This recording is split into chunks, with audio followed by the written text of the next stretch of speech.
क्या आप जानते हैं कि गोदरेज देश की सबसे पुरानी और फेमस कंपनियों में से एक है। गोदरेज कंपनी शुरू करने से पहले अर्देशीर गोदरेज एक वकील थे। अगर नहीं तो आइए इसी और भी रोचक बातें जानें आपके अपने चैनल इन डेप्थ कम्युनिकेशन पर। अर्देशीर गोदरेज का जन्म 26 मार्च 1868 को मुंबई के एक पारसी परिवार में हुआ था। उनके पिता बोरजोरजी गुथेराजी एक सफल व्यापारी थे। अर्देशीर अपने माता पिता के 6 बच्चों में से सबसे बड़े थे। जब आर्देशीर लगभग 3 साल के थे तब उनके पिता बुर्जोरजी गुथेराजी ने परिवार का नाम बदलकर गोदरेज रख दिया और इस तरह कंपनी का नाम भी गोदरेज पड़ा। आर्देशीर को बचपन से ही न्याय और सत्य की भावना थी। उन्होंने हमेशा ईमानदारी और निष्पक्षता को अपना जीवन सिद्धांत बनाया। आर्देशीर ने अपनी प्रारंभिक शिक्षा मुंबई के एक स्थानीय स्कूल से प्राप्त की। इसके बाद उन्होंने बॉम्बे विश्वविद्यालय से रसायन विज्ञान में स्नातक की उपाधि प्राप्त की। वकालत की डिग्री प्राप्त करने के बाद आर्देशीर ईस्ट अफ्रीका चले गए और वहाँ वकालत करने लगे। हालांकि उन्हें जल्द ही पता चला कि वकालत एक ऐसा पेशा है जहाँ सच्चाई और न्याय की जगह झूठ और धोखाधड़ी को महत्व दिया जाता है। आर्देशीर को ये बात बिल्कुल भी पसंद नहीं आई।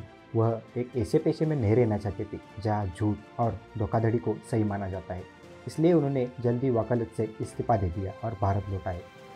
1894 में वकालत को अलविदा कहकर भारत लौटने पर इस पारसी लड़के ने एक नया जीवन शुरू किया। भारत लौटने के बाद आर्देशीर को मुंबई में एक फार्मा कंपनी में केमिस्ट असिस्टेंट के रूप में नौकरी मिल गई। हालांकि उन्हें जल्दी पता चला कि यह नौकरी उनके लिए नहीं थी। उन्हें नौकरी में मन नहीं लगा और उन्होंने अपना बिजनेस करने का फैसला किया और उन्होंने तब एक नई दिशा में कदम रखा जब उन्होंने सर्जरी ब्लेड और कैंची बनाने का कारोबार शुरू किया। इस कारोबार को शुरू करने के लिए उन्होंने पारसी समाज के प्रतिष्ठित व्यक्ति मेरवानजी मुचेरजी कामा से 3000 रुपये उधार लिए। यहाँ तक कि उनका उधार लेना भी उनके लिए एक बड़ी चुनौती थी, लेकिन यह महत्वपूर्ण कदम था जो उन्हें उनके उद्यमता की ओर अग्रसर करने के लिए मोटिवेट किया। उनके व्यापार की असफलता के पीछे उनकी एक ऐसी दृढ़ इच्छा थी जिसे जानकर आप गर्वित महसूस करेंगे। वास्तव में आर्देशीर को एक ब्रिटिश कंपनी के लिए एक सर्जरी औजार बनने का कारोबार मिला था। यह कंपनी उन औजारों को बेचने का व्यापार कर रही थी। सभी तैयार था, लेकिन एक समस्या उत्पन्न हुई। उनके प्रोडक्ट पर मेड इन इंडिया लिखना चाहिए था, लेकिन ब्रिटिश की इसके लिए सहमत नहीं थी। आर्देशीर का यह विचार था कि मेड इंडिया लिखने से उनके प्रोडक्ट्स नहीं बिकेंगे। इस समस्या के कारण, जिससे उनका पहला व्यापार फंस गया, आर्देशीर ने अपने पहले व्यापार को ही बंद कर दिया। शायद किस्मत ने भी उस पर यह निर्णय लेने के लिए प्रेरित किया, क्योंकि आर्देशीर को कुछ नया करने की तलाश थी। इसी कारण अपनी असफलता के बाद वह निराश नहीं हुए। आर्देशीर के लिए कुछ नया करने का समय आ गया था। किस्मत ने उनके साथ खेल बदल दिया और अखबार में एक छपी खबर ने उनके जीवन को पूरी तरह से बदल दिया। इस खबर के अनुसार मुंबई में चोरी की घटनाएं बढ़ गई थी। इस मामले में तबकाती थाने के पुलिस कमिश्नर ने लोगों से कहा कि सभी लोग अपने घर और दफ्तर की सुरक्षा को बढ़ावा दें। यह समाचार तो सामान्य था, परंतु आर्देशीर ने इसे व्यापारिक दृष्टिकोण से देखा और आपदा में अवसर देखकर ताले बनाने का निर्णय लिया। बाजार में पहले से ही ताले उपलब्ध थे, लेकिन वे हाथ से बने होते थे जो सुरक्षित नहीं थे। इस संदर्भ में आर्देशीर ने ऐसे ताले बनाने का निर्णय लिया जो सुरक्षित हो। इसके लिए उन्हें फिर से निवेश की आवश्यकता थी और उन्होंने एक बार अपने आइडिया के साथ मेहरवान जी के पास जाने का निर्णय लिया। यह आर्देशीर की साहसपूर्णता थी कि बिना पिछले कर्ज को चुका सके वह फिर से निवेश के लिए मेहरवान जी कामा के पास गए। शुरुआत में उन्हें कर्ज की मांग करनी पड़ी, लेकिन किस्मत भी उनके साथ थी और कामा उनके आइडिया से प्रभावित हो गए। आर्देशीर ने मेहरवान जी से कर्ज प्राप्त किया और बॉम्बे गैस वर्क्स के बगल में 215 वर्ग फीट के गोदाम को लेकर वहाँ ताले बनाने का कार्य आरंभ किया। इससे गोदरेज कंपनी की शुरुआत हुई।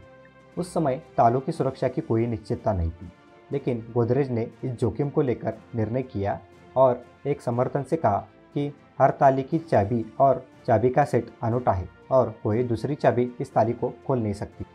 आश्चर्यजनक था कि लोगों ने गोदरेज पर विश्वास किया और जल्द ही गोदरेज के तालों ने भरोसे की एक नई मिसाल स्थापित की। जब तालों का व्यापार उत्तीर्ण हुआ तो आर्देशीर ने अन्य व्यापारों में भी कदम रखना शुरू किया। आर्देशीर और गोदरेज के आगामी व्यापार की मौलिक नींवें भी लोगों की आर्थिक सुरक्षा की समस्याओं पर आधारित थी। मुंबई जैसे शहरों में धनी लोगों के पास उस समय बैंक लॉकर जैसी सुविधा उपलब्ध नहीं थी, इसलिए उन्हें नकद और ज्वेलरी घर में ही सुरक्षित रखनी पड़ती थी। इस समस्या का समाधान करते हुए अर्देशीर ने एक ऐसी अलमारी बनाने की योजना बनाई जिसमें लोग अपने धन को सुरक्षित रख सकते और चोर इसे आसानी से तोड़ नहीं सकते थे। अर्देशीर गुजरेश ने इस प्रोजेक्ट के लिए कुछ इंजीनियर्स और कारीगरों को साथ लिया, जिन्होंने महीनों तक प्रयोग करने के बाद एक मजबूत और शानदार अलमारी बनाने में सफलता प्राप्त की थी। इस प्रकार 1902 में गोदरेज कंपनी ने अलमारी को बाजार में पेश किया, जिसने तेजी से प्रचलित होकर हर घर की शान बना दी और गोदरेज कंपनी को सफलता की नई ऊंचाइयों तक पहुंचाया। भारत में गोदरेज को एक सफल ब्रांड बनाने के लिए अर्देशीर गोदरेज ने कई सालों तक मेहनत की, जिसके बाद साल 1936 में उनका निधन हो गया।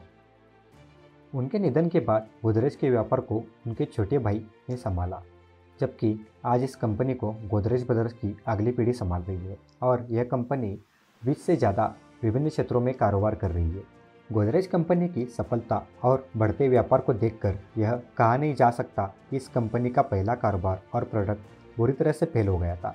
हालांकि इस सफलता का श्रेय गोदरेज की नींव रखने वाले अर्देशीर गोदरेज को जाता है, जबकि इस व्यापार को संभालने और आगे बढ़ाने में उनके भाई फिरोज शाह बुर्जुर्जी गोदरेज का अहम योगदान रहा है। इसे महान व्यक्तित्व को सलाम करते हैं और आज हम आपसे विदा लेते हैं।